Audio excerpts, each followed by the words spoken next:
তো আমি সৰকাৰেৰ ওচৰত আমি আবেদন কৰো যাতে আমাকে কৃষক বিলাকক দেখভাল করার কারণে বহু ধরনের বস্তু দি বহুত উপকৃত করে।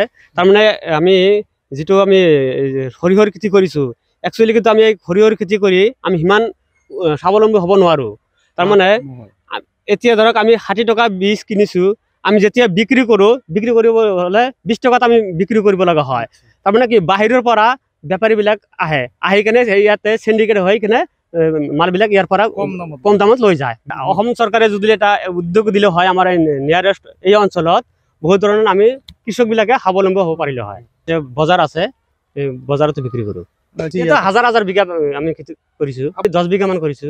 নাই তাৰমানে কি আমাক মই আগতে ক'লো নহয়, তাৰমানে বীজটো আমি 60 টকা কিনিব লগা হয় আৰু বিক্ৰি কৰোঁতে আমাক 20 টকা বিক্ৰি কৰিব লগা হৈছে।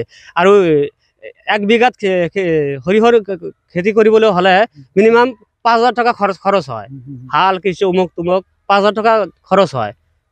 কৃষি হেৰিৰ পৰা আমি একো পোৱা নাই, পাইছে কিন্তু একচুয়ালি প্রকৃতির জনে কৃষক ইহা নাপায়, বেলেগে পায়। প্রবলেমটা এটা নাজানো, এটা কৃষি বিভাগে এটা কিবা ইয়ার ভিতরে কিবা হুৰুঙ্গাৰ হৈ আছে নাকি মই ক'ব নোৱাৰো, কিন্তু প্ৰকৃতিতে কৃষকে নাপায়।